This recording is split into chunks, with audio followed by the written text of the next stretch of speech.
Hello everybody and welcome to the Creative Smartphone Photography Show with me, Sab in Paris, looking like this today with a beautiful pink background. Isn't that nice? Because there are pinky sort of curtains, the sun shining through, and that's quite cool.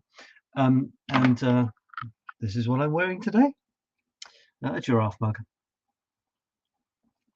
Thank you for tuning into the show. If you're watching on replay, thank you.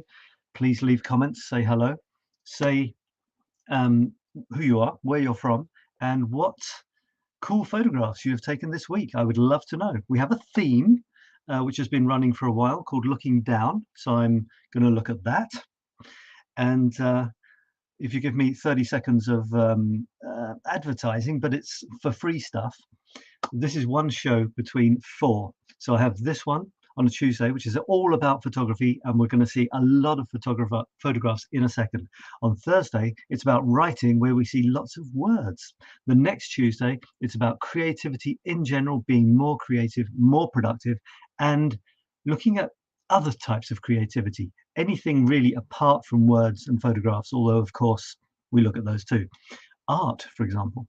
And the fourth group you might be interested in is the following Thursday. I have a live on Paris. Paris is my passion.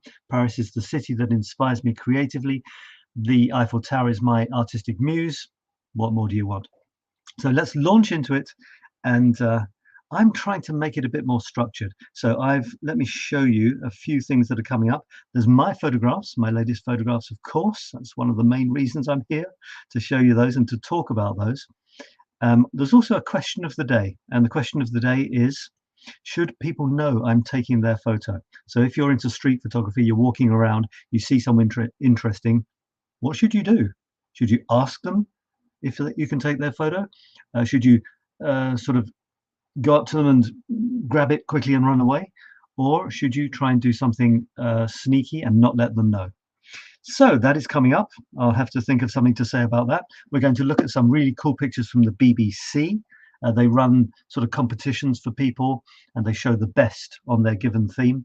And also there are the news photos, the best news photos of the week. We'll have a look at those. And this is a new feature. It's called Back in Time, Back in Time, Back in Time, where I ask someone to give me a random chapter, choose a random chapter from my Paris Photo Chronicles, and I just look at it with new eyes. So that's coming up soon as well. Let's launch into my photographs. And again, if you're watching on the replay or live, do say hello and say what cool photographs you have taken this week. And also any comments you have at all on any of my photographs, and especially questions about, you know, how I did that, why I did it, why didn't I do something else, are very welcome. All right, so I'm going to share the screen. I'm doing a new layout, a wide layout. I used to do this, but now I'm doing this. Now I'm going to go to the next one. These are the last 2 photographs that I have published. Here they are. And this is the very latest. And guess what struck me about this? Guess what I was going to take the entire photograph of? Can you guess? Well, it's this little sign here. It says WC urinoir tireur, and that means a place you can pee and a place you can get your shoes polished. And that was going to be my photograph because it was a curiosity. I'm sure it's extremely old, and I'm almost certain it doesn't point to a place you can do pees and get your shoes polished. It's an old sign. But when I got to it and I was up close, I thought, well, it's just a sign. And then I looked around and I saw there's one of those typical metro things. There's a lovely yellow letterbox. I thought, let's try and get them all together. The danger was it would become a kind of bland scene where nothing much was happening, and certainly the beautiful sign that I had seen didn't really feature. So I did my best. I did my best so much that I had to walk backwards across a fence, around a corner, overlooking a sort of precipice, where I was at Trocadero, and there were some police in a van, and they were all looking at me. And that's not a good sign in Paris when a lot of police are looking at you. Anyway, this is the photograph I got because I don't have a wide angle at the moment. I've just got my 2 angles. I'm still got my old. It's really old now. This one. Hang on. I think it's an iPhone 8. I'm still struggling along on an iPhone 8. Poor me. But you know, the photographs are made here and here, not here, so it doesn't matter. So I've got a normal angle lens and I've got a zoom, but I haven't yet got a wide angle. It's on my bucket list. So to get a wide angle, when you haven't got a wide angle lens, you walk back, and that's what I did. So I kind of like it because the red metro sign, it's typically Parisian, of course. It's balanced. It balances the WC sign. It would still have been a bit boring. So I happen to see people. People are not always a good thing when they're sort of random tourists looking like tourists. Doesn't give the most artistic photograph.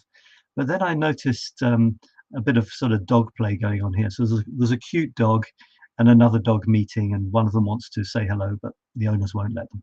So that's what this photograph turned out as. Then I sabified it a bit to give it that really, you know, quite a nice, rich, almost not sinister as such, but, you know, very sort of almost a spooky look to it.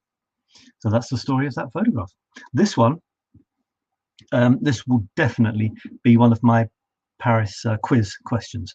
Do you know what it is? And do you know what's special about it? Well, I can tell you. It's the Wallace Fountain, famous Wallace Fountain, an English guy who felt sorry for the Parisians because they didn't have much fresh water. So he decided to donate, I guess he was rich, philanthropist, donate a bunch of water fountains to the city. The design was this. In fact, there's 4 ladies holding up the top thing that they're holding up and a stream of water running down. The thing that's special about it is it's white, and it's the only white one I know. It's not in Paris, it's just outside Paris, but it's a wonderful find for me who loves Parisian curiosities. In terms of photography, would you have taken it like this? If not, how would you have taken it? I took it from quite a few different viewpoints. Everybody and their cat has taken photographs of Wallace fountains in Paris. They're actually one of the symbols, the most recognizable symbols of Paris. So nothing very original there. But it's surprising how easy it is to be original. It might not seem original to you getting close in on it, but not many people do. They just, you know, lift their camera, take a photo of the whole fountain and the tourists and the rubbish bins and anything else that is around. So I got in close. And I also tried to get what was behind it, kind of looking nice, complimentary. And also, you wouldn't necessarily know it's a fountain. So there's nothing wrong with hiding what the thing really is by getting in close, because then you can use it as a quiz question, can't you? So I was really happy to get that. I've got a collection of them. Of course, I've got green ones, but I've got a bright pink one, a bright yellow one. There's a grey one somewhere, maybe a black one, and a red one, and now this white one. So I'm pretty excited about that. There's some really crazy color combinations, but not in Paris. This is the chapter that I've just finished, and that's what it looks like. I'll look at a couple more of these and then move on to something else. So this is chapter, I'm not sure what chapter it is. Does it say what chapter it is? Yeah, volume 3, book 2, chapter 4, times moving on. It's amazing, you know, because this project, and I recommend you start a project, by the way, and I recommend you take a photograph you're pleased with every day, or at least every week. It's a gift that you give to others when you do that, and you'll be pleased you do when you look back. And this project is an 18-year project, the Paris Photo Chronicles. And I'm now on year 5. How did that happen? Because I started it seems like, you know, just a while ago, not that long ago. And now I'm on, you know, photograph and day number 1567 in a row with the text. And it's kind of spooky. It's kind of strange looking back. it's kind of the point of doing it every day, but it's also the thing that's very scary about doing it every day. But I've chosen that path. I've chosen to notice my days going by and to mark them with the creative act for what it's worth. And I'm starting a new feature this week on this show, and it's called Back in Time. And the Back in Time feature, I'm going to ask someone to give me a random volume number, a random book number, and a random chapter number amongst the numbers that are available. And I'm going to go to that chapter, and I'm probably going to get a bit of a shock.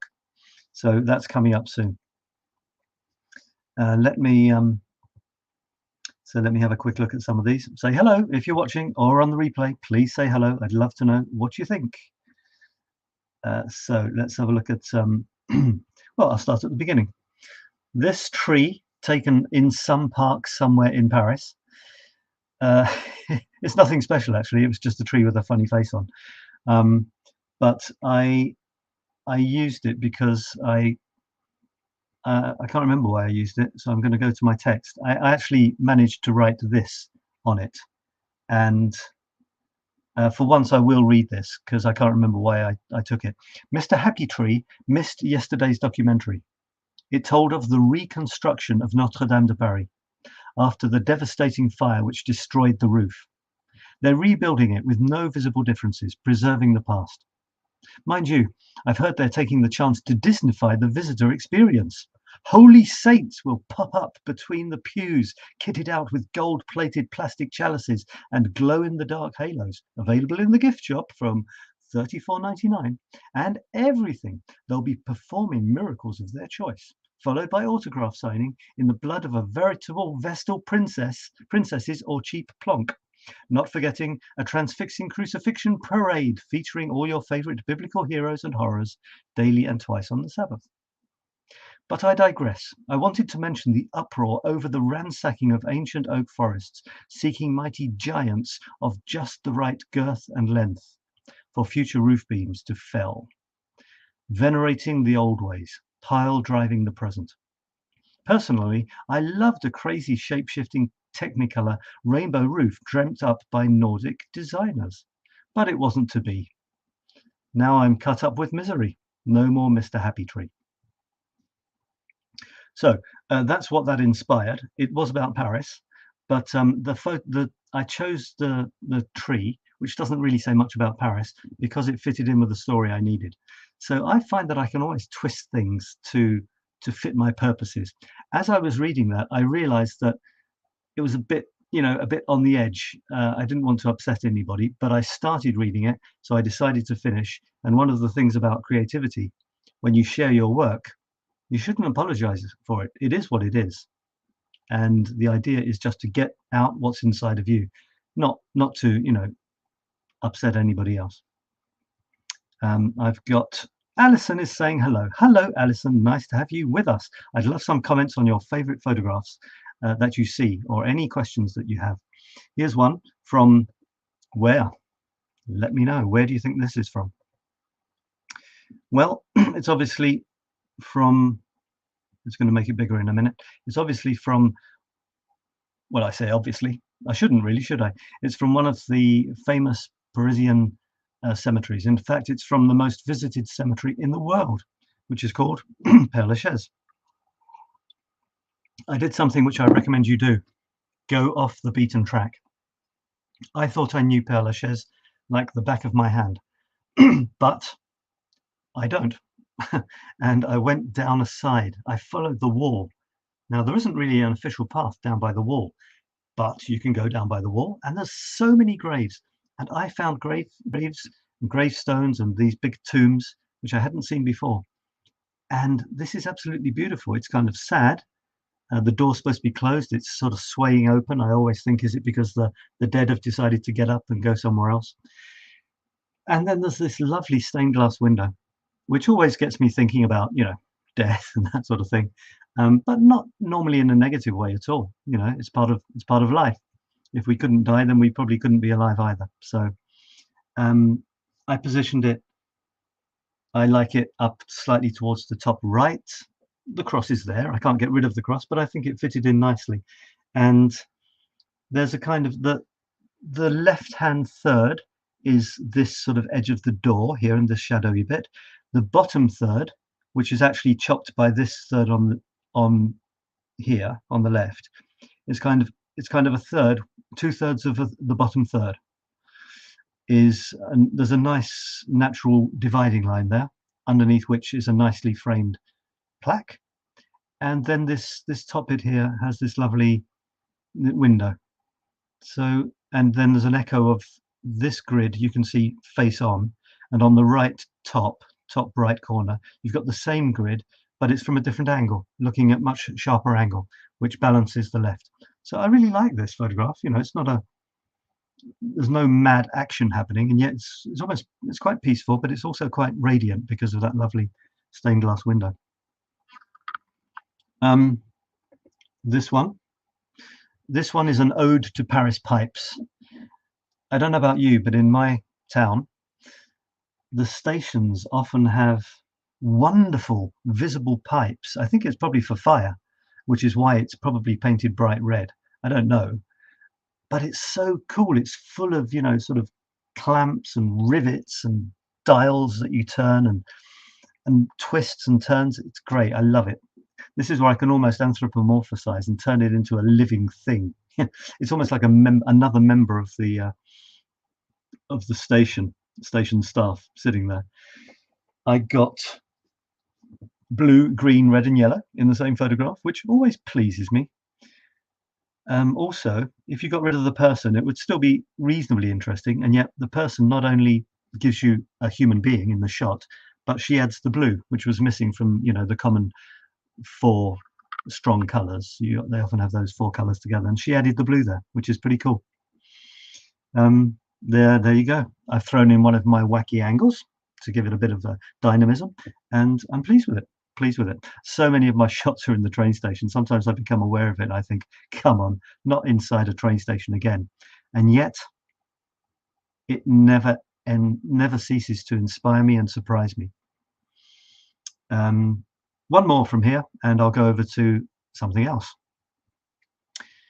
This is one of the photos which I'm using in my Where's Sab series. I've got a Where's Sab series. It looks something like, let's see if I can find it. So it's a new series, and it's more for Paris people. It's more for my Paris obsessed people than others, but it could give you an idea of how to use your photographs in more ways than one. I'm getting to it. So I take a photograph and I put Where's Sab on it. That's it, and people have to guess. But there's 2 parts to it, because I'm often taking a photograph of something recognizable. Obviously you could say, so Sab is looking at the Eiffel Tower, but then the second level of this, the trickier level, is where did I take it from? And that's not necessarily something everyone will be able to get. So I'm taking it from the Trocadero, and these statues are very famous statues at the Trocadero, but not everyone would know that. So that's a nice way to repurpose your photographs, is to turn them into quizzes, for example. I also use my photographs in English quizzes. I'm not sure if I've got them here, but for my English training, I take a photograph and I find a question which is inspired directly by the photograph. Here, for example, yes. So it's a Paris photograph. What can you see? Do you know what this event is? Why would there be a huge sort of Maui figure sitting, looking across to Notre Dame? Well, it's a thing called Paris-Plage, Paris Beach, and they have a load of stuff on the banks of the Seine in the summer, looking across to Notre Dame. And I created an English quiz. So the picture directly inspires the question. There is no question before I see the picture, and then I dream up a question. This sculpture, something or other from a tree, is carving from a tree, have been carved from a tree, was carved from a tree. And so, you know, you can take the photographs, you can show them, but there's many other things you can do with them as well. surprising things, maybe, you know, in an aspect of your life, sometimes even a professional aspect of your life, which you wouldn't have dreamed of. And there's something amazing when people, you know, however you repurpose it, people see the photograph, and they often don't realize that it's you that has taken it. When you tell them, not only are they surprised, but they're actually very pleased to know the artist. So don't hold back from sharing your photographs. Where was I? I'm just going to show you something else for a second. This was a discovery. I thought I'd lost this photograph, but I hadn't. I found it, and it's a very sweet photograph, and it's a sort of a poignant one in a way. I used to work on l'Esplanade des Invalides, so near the Invalid place, museum where Napoleon is buried. And every day I worked at the British Council in their English department, and every day I would go there and cross this place, and, you know, winter the trees were bare, summer the trees were leafy, people having picnics, the Eiffel Tower in the distance, can you see Lady Eiffel there? And one strange day I went there and there was a strange atmosphere, and I suddenly saw this little tree which was covered in red balloons, and I managed to immortalize it. This was many years ago. Can you see the difference between this photograph and my photographs today? It's not square. This was before I decided to go square. And I was so pleased to find this because there was something about it. And there's a lamp, there's a bench, there's a tree, and I wrote a poem called Tree Lamp Bench, or Tree Bench Lamp or something, and it's one of my favorite all-time poems that I've written, and it's about a bench and a tree and a lamp and their relationship. And I wrote it here. I wrote it on this esplanade. So I really wanted to find this picture because I realized I didn't have any pictures that showed the bench, the lamp, and the tree together. And it's not exactly the poem, because the poem talks about leaves falling from the tree onto the bench under the light of the lamp in the rain. So there's no leaves here. And the sole character, which happened to be me, sitting down and finding some rest on the bench, resting his head on a pillow of leaves. So there's even a person sitting on the bench. So that's pretty cool. What else was I going to say about that? I can't remember. Yeah. So it's kind of scary to see time passing as it is. But that's why, you know, take photographs, because most of the moments we're living, we will forget because we don't have a trigger. So take photographs, and there's your trigger. And isn't it better to remember the moments that we live, the special moments we live, than not? And of course, everybody takes snaps, but I recommend you try to be more artistic. Take a meaningful photograph, not just a bunch of people at a table. Try to take a meaningful one. You know, just take the pictures of people at a table, obviously, but, you know, if it's a special event, get a picture of somebody's hand holding a glass, or, you know, or some token of the special event as well. Alison is saying, but it still has a lamp. But it still has a lamp. I've now lost the context. Was it this photograph you're talking about, or another one? I can't remember now. Still has a lamp. Still has a lamp. Nope. I don't know what the context is. What are you talking about, Alison? It still has a lamp. Maybe you're saying the tree doesn't have any leaves, but it still has a lamp. Now, this this photograph reminded Anna of a film, and the film is called, can you guess? The Red Balloon. And it's a classic old French film, and I don't think I've seen it right the way through. So so I'm going to watch it because there's something about red balloons. There's also an emoji on Facebook which is a red balloon. So, you know, what more do you want? There it is, red balloon.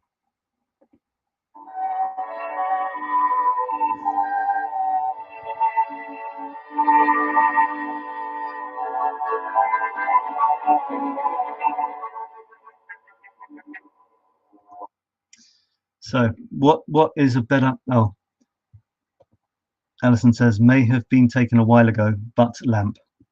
But lamp. Okay.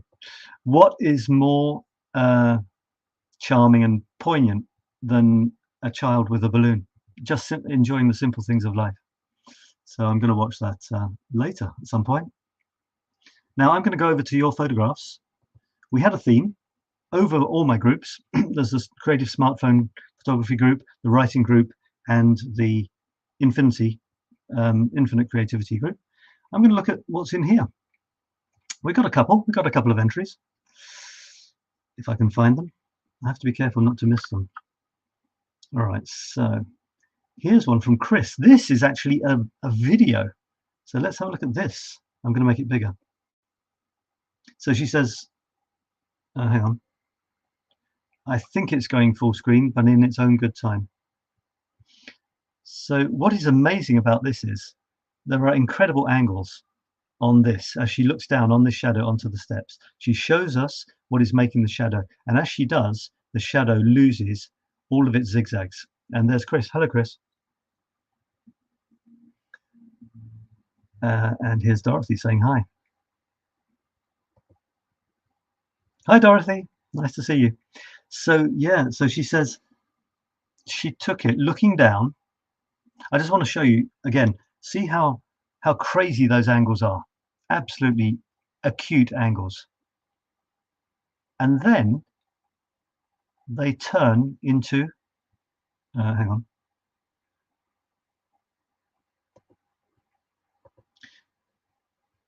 And then around about here, they turn into straight lines. Isn't that amazing? And that's good to know because how did she do that? Well, she moved her body. So whenever you're taking photographs, move your body. Did I say hi to Dorothy? Hi, Dorothy. Move your body. This is the second or third zoom. The first zoom is zooming on the camera by, you know, when you've got a zoom camera, you zoom by turning the thing on the zoom lens. If you've got one of these cameras, you click to go to ×2 or ×0.5. This is a zoom. The other zoom is your legs. So you move closer and things get relatively bigger. You move further away and things get smaller. But that's not all that happens, because when you zoom without moving, you've basically you chop off the edges of the photograph. Nothing else changes. There's no change in relationship between the objects. But when you move with your body, you move closer or you move further away. Everything that's not the same distance from you changes in perspective. You know, they get relatively bigger or smaller. And this is the same thing. Moving to the side, everything changes. So for whatever you do when you're taking photographs, walk around a bit and see what happens. So one photograph of this could have been really boring. Move around and it's amazing. Could have been, I said.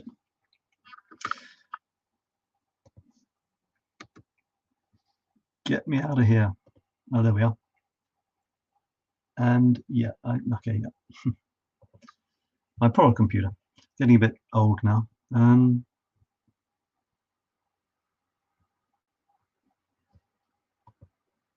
Okay, here we are. So what else did people contribute to the looking down theme?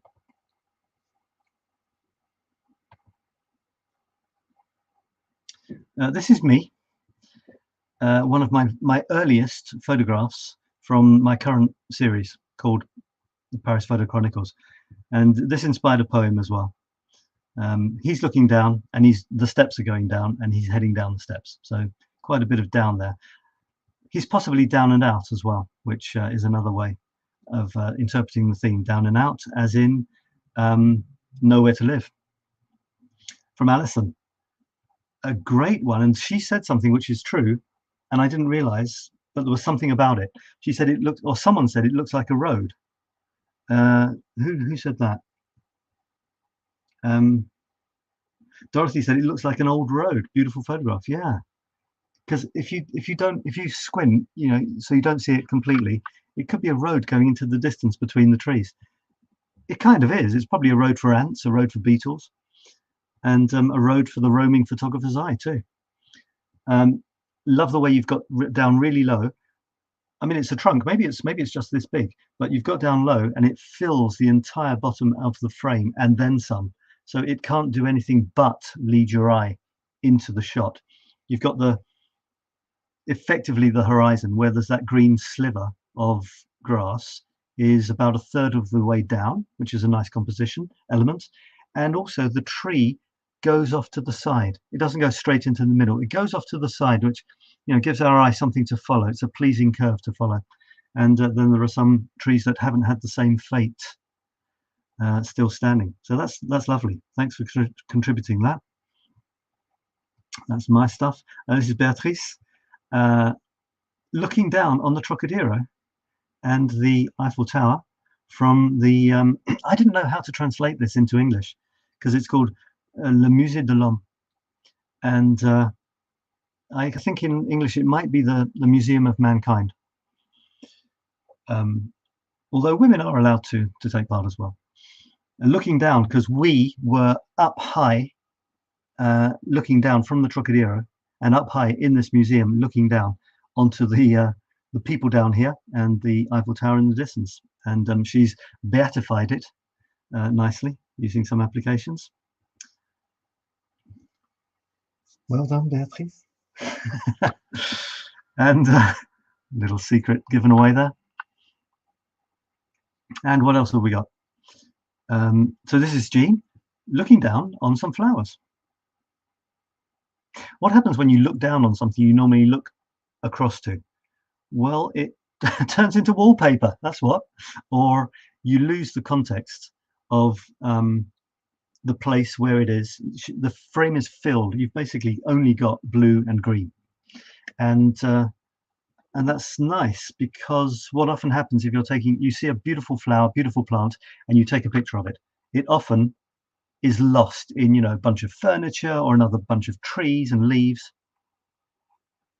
If you love a flower or a plant that you've seen, make it the entire photograph, not just a little bit of it. So just make that big for the record. Beautiful. Okay, let's go back down. We've got, yes, we have got Jean looking down too, looking down at a fox sparrow. What's a fox sparrow? A little, okay, little bird there, cute little bird, caught amongst some new sprouts coming up. That's very sweet. What does she say? That decided to stop by in our yard before he continued his migration north.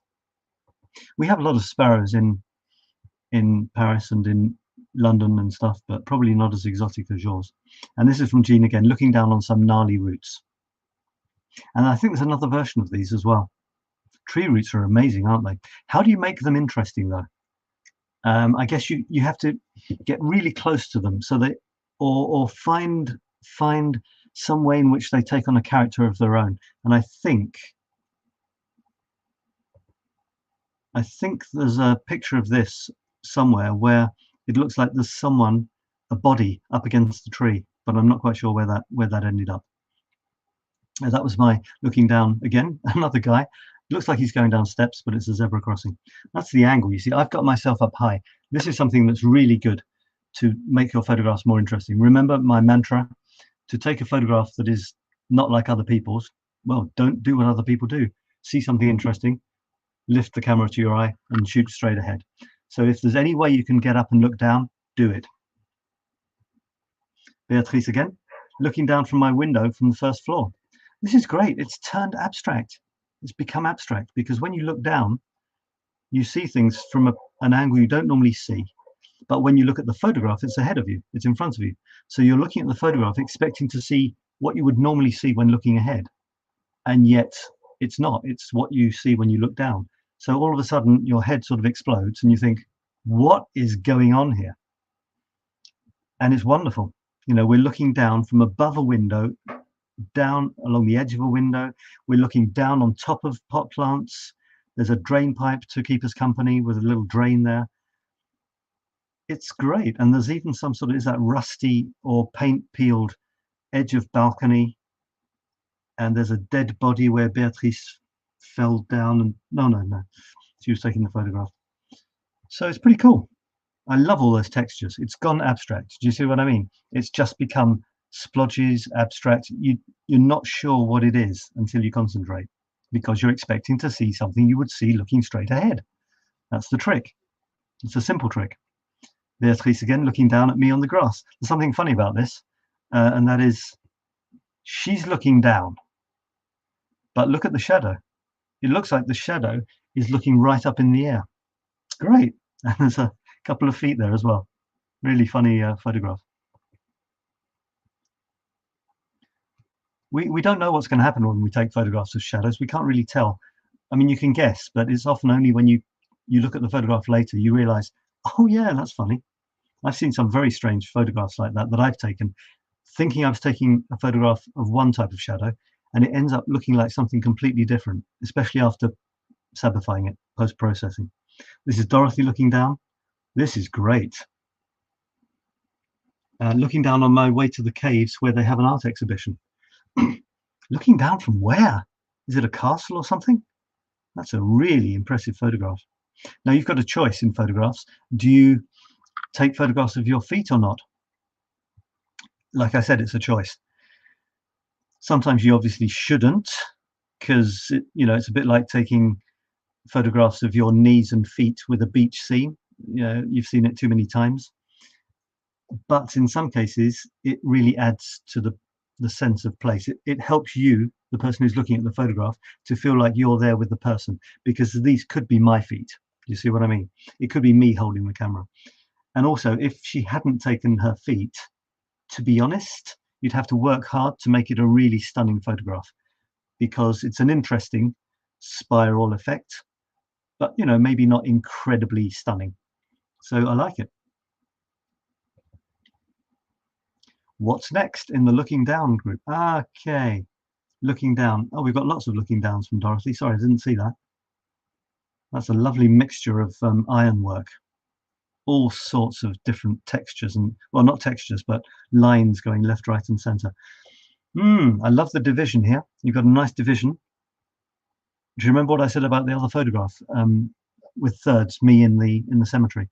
So you've got kind of, on the left, you've got 2/3, if you take this as part of the wall, 2/3 and 1/3. Then you've got the whole photograph. The bottom third has been taken up by this, and the top third is this.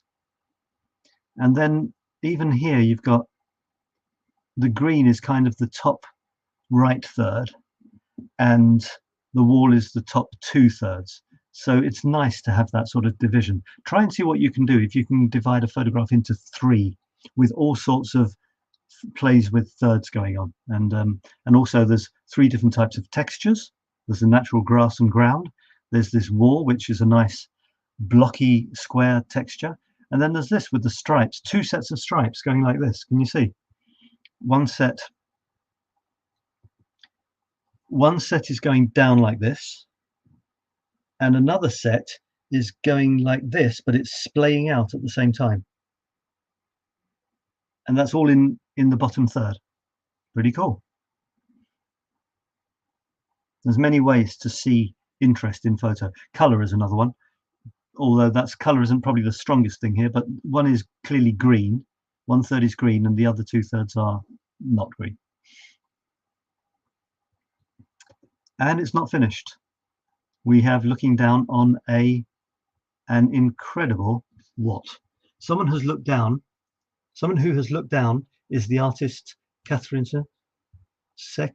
She creates art from things she finds on the beach. Right now she has an exhibition at the fort. Oh, so this is your photograph, but it's of another artist. I remember seeing this or reading about this. I don't know where. It's amazing, yeah. And she's divided them into different colors. So if you look at it closely, it's just an incredible mixture of everything in kind of orangey tones, with 1 or 2 tiny bits of blue thrown in.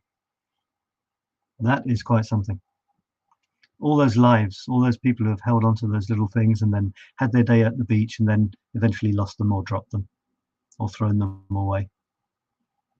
Okay, so I think that's pretty much it for the looking down theme there. Thanks everyone for all of those wonderful photographs. Let's move on to something else. Let's go to the BBC, shall we? So over to the BBC we go.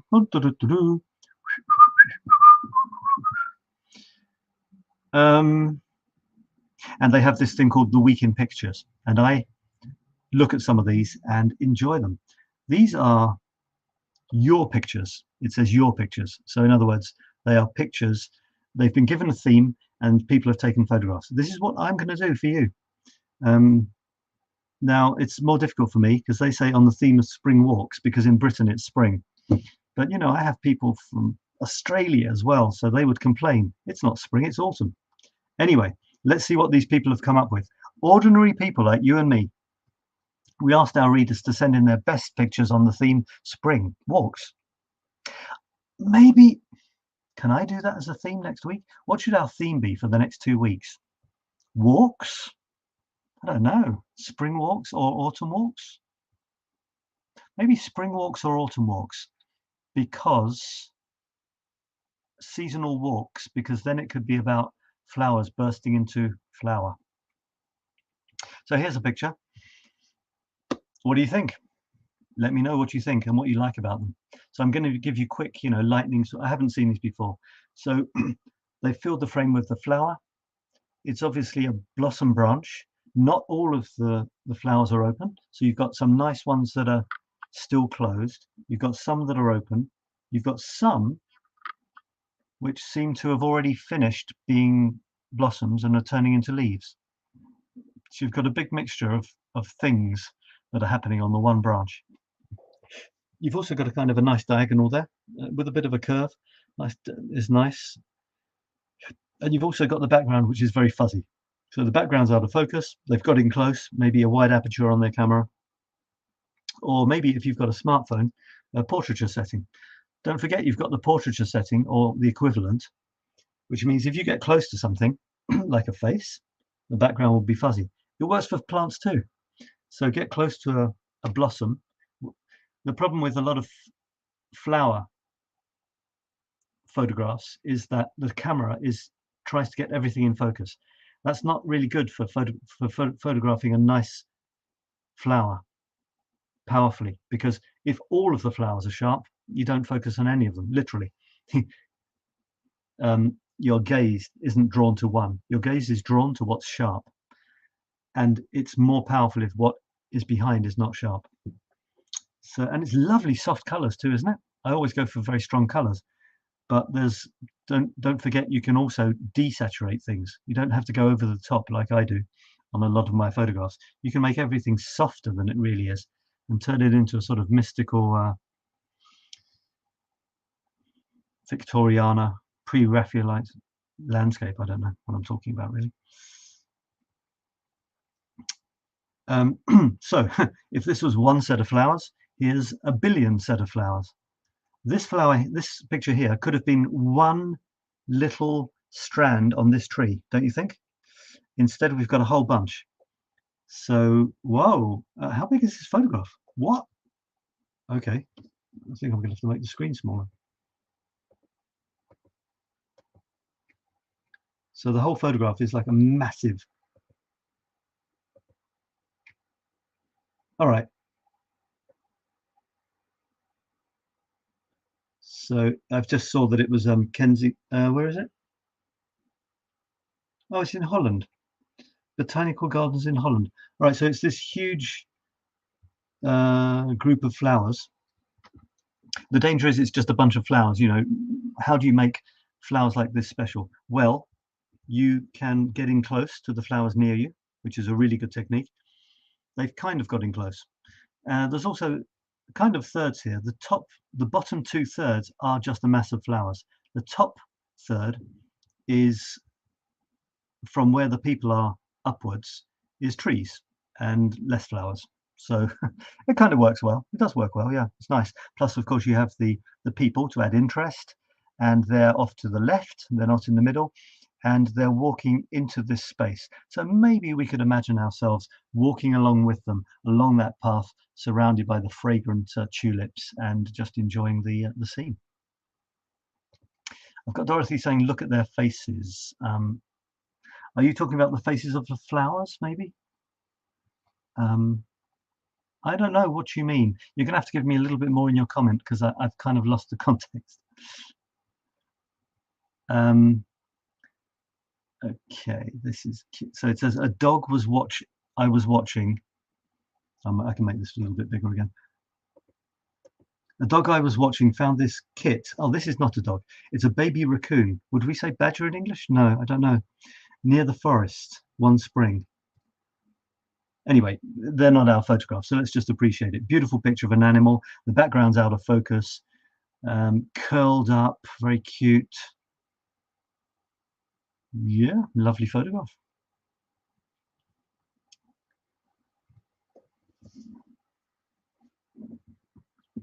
What do you think of this one?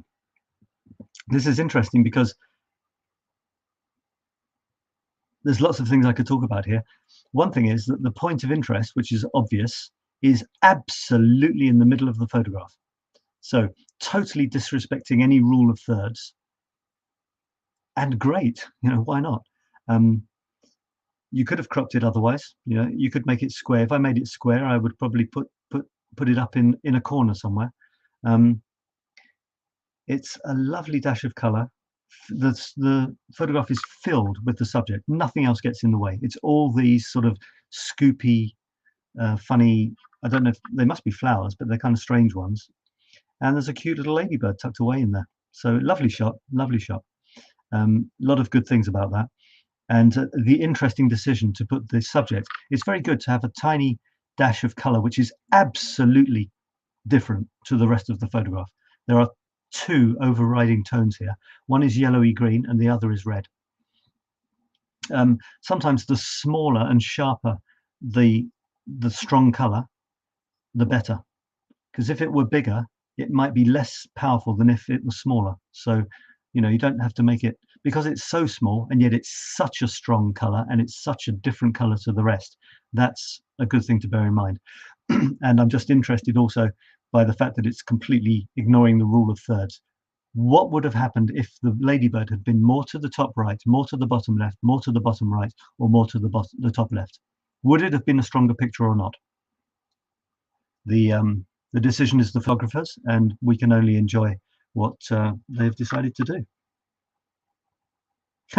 And the caption is, need to work on camouflage. Yep, you're not really particularly hidden there.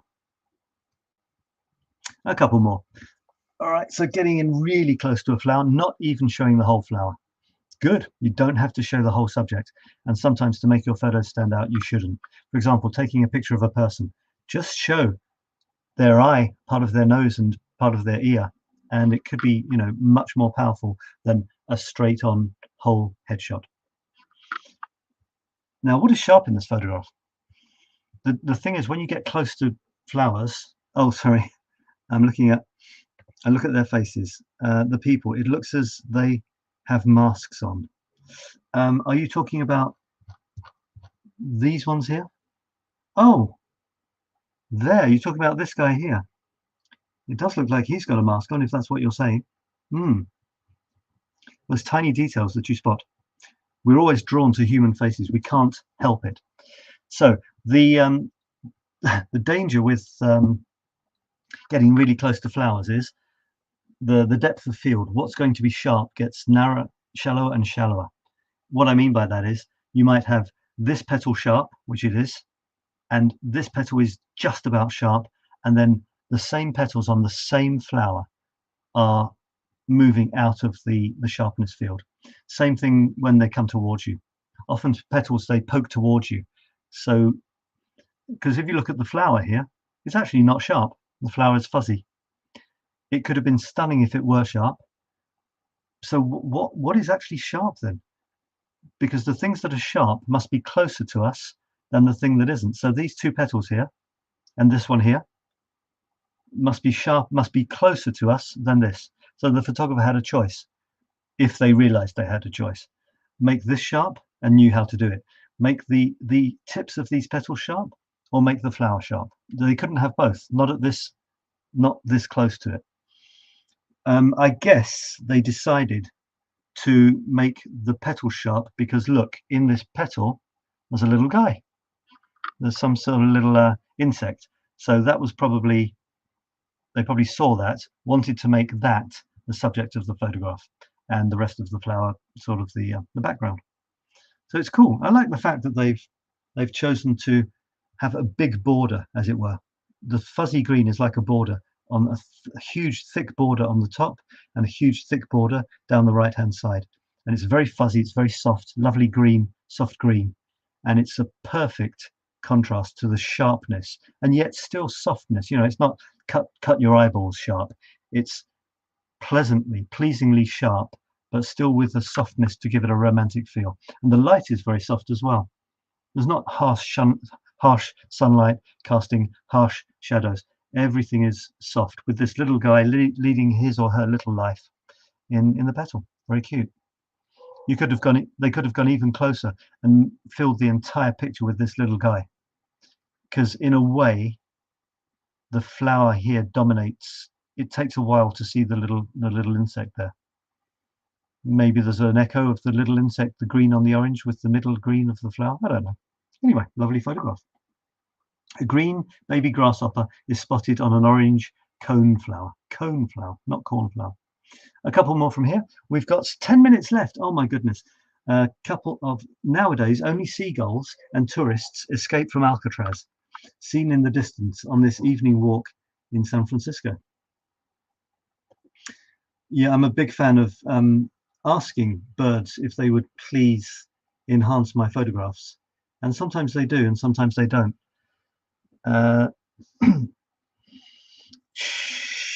She's shooting along a wall, which is nice because you've got the wall going into the distance. If you took the birds away, it would be a pleasant scene. The clouds are spectacular. With one seagull, it's really cool, but she's got two. She's got two, both with their wings outstretched, both more or less on the same wall. So you've got an excellent repetition. The biggest one is near us. I mean, it's bigger because it's near us, but those wings in that position, it's a fantastic piece of photographic architecture. You know, you could say it's luck, but I mean, luck to an extent. You don't know what the birds are going to do, so that bit was lucky. But maybe she stood there for 2 hours waiting for this photograph. Maybe she took 200 photographs. We don't know. So it's a wonderful, wonderful photograph. Really good. I'm wondering if I might have, if this were my photograph, to make it even stronger. Okay, what is the least interesting part of this photograph? I think it's probably the bottom of the photograph and the left.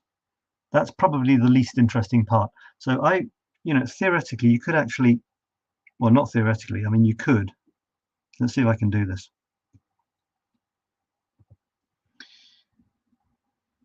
If you did something like this, do you need all of that C on the right? Do you need all of it? Is it really? Would that be stronger or not? I don't know. Well, actually, I do know what I think. I think that's a stronger photograph than the other one. I think it's incredible. And this one is great. And then it's a choice. It's a pure personal choice. You could also make it much more horizontal. And so you could crop like this. You should never chop the wings off a bird. But you can make it much more of a horizontal picture like this, which is also great, you know. And also, because we're at the sea, when you see the sea, you think horizons, you think long, thin, horizontal lines. So why not make the photograph long and horizontal as well? You know, it makes sense, doesn't it? Great. Any more? Okay, I'll stop here, otherwise. So this is you could call it contre-jour. It's when the sun is there's a subject and the sun is behind it, and you're shooting into the sun. So naturally, what happens is you create silhouettes, because when you're shooting into the sun, it makes the camera lens shut down a bit. You know, it's saying, whoa, too much light. It shuts down, so everything is turned to a silhouette that is in between the sun and you. And it's looks like a bunch of boys walking along the edge of the sea. That's a beautiful shot. Horizon is about 1/3 of the way up. You've got a sort of another piece of interest here, which is what they're walking on, and lots of sky with nothing in it. Is that good or not? Well, yeah, I think so, because You know, it's after all, it's a sunset, and the interest in the bottom third is great. And you've also got the boys who are half in the bottom third with the interesting texture and half against this beautiful soft sky. So I think it's great.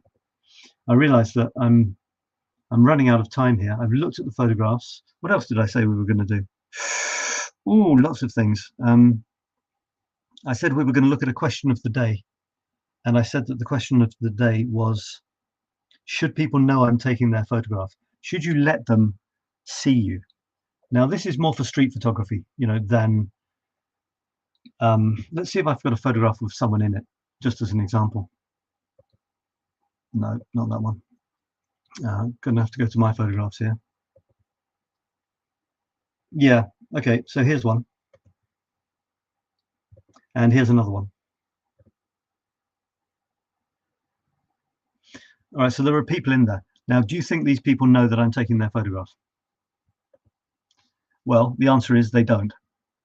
Well, they probably don't. And for me, it's a question. I know some photographers, they see someone interesting on the street, they go up to them, they say, I think you're really interesting, I'd love to take a photograph. The person says, sure, no problem, they take the photograph. So in full sort of, I've got half a French expression, connaissance de cause, like they absolutely know what you're doing. The another way is, and I don't like this, there's a guy in Japan I heard of, he goes up to people, bam, in their face with a camera, bam, and runs away. You know, really, I consider this really rude, and they might come after you and hit you and break your camera. And you know, what sort of photograph is that? What are you photographing? Someone's surprise, someone's shock? So I find it disrespectful. Having said that, I don't tell people I'm taking their photographs, and I don't tell them, they don't know. And that's one of the wonders, the beauties of a smartphone for street photography. They don't know. You can be on your phone, but you're not really. You're taking photographs, click, click, click, blah, blah, blah, click, click, click. So that's what I did here. Well, not necessarily. I might have had the phone like this, taking a photograph, and she was walking by, you know. She thought I was taking a picture of the pipe. Well, I was, but I wanted someone in it, and she happened to be the lucky victim. But she didn't think that I was interested in her. She would probably think I was waiting for her to go past to take the shot, or she didn't care, she didn't see me, or thought that if I took a picture of her, I would have to delete it. Ha! Little did she know, she was the subject, along with the pipe. So it's a personal thing. There is one sort of proviso on that. When you publish them on the internet, I mean, do you have the right to? Should you? For example, Paris often offers me homeless people. So what should I do with homeless people? Should I show their faces if they're clearly homeless? And that's why I'm taking the photograph, because they're clearly homeless. Otherwise, why? You know, that's the picture. And then it's more of a delicate decision. You have to decide what's going on. Are you disrespecting them in any way? Could they have any problems if anyone saw the photograph? I mean, I could say nobody sees my photographs, you know, no one's going to see it, but that's not true, because somebody could see it. It's possible. If it's on the internet, they could see it, their family could see it. So it's a delicate thing, because I do want to take photographs of homeless people, because I take photographs of whatever Paris offers me. I don't discriminate. Having said that, there's the human side. So it's a bit delicate. There's the question of whether your style is, the people in the photograph clearly know that you're, you know, it's a portrait of them and they know. Is that your style? Or is your style that they don't know you're taking it and they're living their lives, which is my style? I think out of like 1,500 at the moment, I think one of them is the person looking at the camera, knowing that their photograph is taken. And that's because before I could take the shot incognito, the person I was with went up to him and said, "Can we take your photograph?" And that's the only one. So there it is. And I just don't want people to hit me in case if they don't want their photograph taken. And then the second question is it ethically right to show their face? So with homeless people, I will often make sure you can't see their face. Simple as that. And sometimes I will show their face, and I just have to live with the consequences, accept that that's what I did. but never with disrespect. Normally it's with pity for society, to be honest. Okay, so that's what I've managed to fit that in. I now have about 2 seconds to finish the rest of the show. And I didn't manage to do something that I said I would, which was go back in time. Pictures of the week from the BBC I did. I didn't do the news ones. You can't do everything. And I didn't go back in time. The back in time thing is someone gives me a number. Actually, why not? I'll do it, but I won't talk about it. I'll just go back in time. So I've got 2 volumes which are finished. So I'm going to ask someone, my willing companion, for a number of the volume between, and I'm going to change it actually, the number of the volume between 1 and 2, because I've got 2 volumes, you know. Could you give me a volume number between 1 and 2? 2. Okay, so I'm typing 2 in here. Now I'm going to ask for a number of the book between 1 and 9, because each volume has 9 books. Okay, I'm being signaled an 8 here, so this is 8, and now I need a chapter number between 1 and 9. 5. Okay, so I have no idea what this is going to be. It's back in time. It's a blast from the past. Dun, da, da, da. I hope my website's working after all of this. Back in time, back in time, back in time, back in time. And here it is. It's from the 25th of August to the 2nd of September, 2021. And there it is. Now this is a good example. I said I wouldn't talk about them. It's very difficult for me not to talk about photographs. I will just mention one thing, and that is the people, whether they know you're taking their photograph or not. Here's a girl sitting in a cafe in the museum, the Montmartre Museum, and she thinks, I don't know what she thinks, but I think she probably thinks I'm taking a picture of this cute cafe, le Café Renoir. Can you get any more French than that? And I was, but I needed a subject, and she was it, and she didn't know. I think that's fine. I don't think that's a problem, publishing that photograph. She's not, you know, killing babies or anything. And this one, performers in the street, that's another thing, isn't it? Should you give money to performers that you take photographs of? Well, yeah, probably should. If you feel that they've given you a really good photograph, then yeah, I think you should. So oh my god, this guy. So I was walking across the Pont des Arts, as you might have known. Sorry, the Pont Neuf, Pont des Arts, the Artist Bridge is there, and the Eiffel Tower is there. You probably needed me to tell you that, because you probably didn't recognize it. And on this bridge there are some alcoves, and in those alcoves you can sit, and sometimes strange people sit. This guy is playing a broom. You see, it's like a witch's broom. The funny thing is though, I don't know, there was music coming when he tapped it, but I didn't know if it was recorded music and he was pretending to do it, like playing air guitar, or if it was a magical broom. Because look, it looks like there's an electric lead. Can you see an electric lead attached to it? He's got a thing to wear it, and he was tapping it, and it seemed to be making musical noises. So has he somehow created a musical instrument from a broom? The mystery remains. And it was pretty cool. Man plays broom on Paris Bridge. All right, so that was the blast from the past. And I haven't thought of a theme yet, but I'm maybe going to go with something safe, like you know, spring or autumn walks or something like that. So thank you for being with me on the replay as well. I really appreciate it. I know people will watch on the replay. Thanks Dorothy, thanks Alison for being with me. And the next show is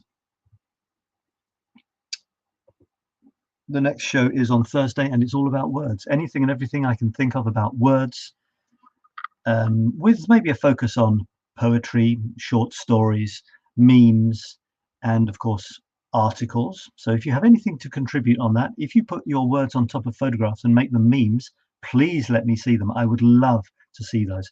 If you write inspired by your photographs, I'd love to see that. Dorothy, I know you do that. Alison, I know you write. please contribute in the creative blog and article writing group, and I will talk about those on Thursday. That's it, folks. Thanks for watching. I appreciate it. And there won't be any shows next week. I'm going away for a few days.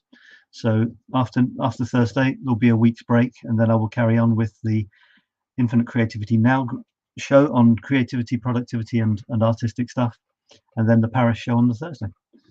That's it. Thank you, everybody. It's been a pleasure talking to you about photography, and please join the group, take part, contribute your photographs, and at some point in the future there will be a new photography masterclass coming up, but I'm not sure when. It might be in the autumn, so watch out for that if you're interested. Bye for now, and see you again soon.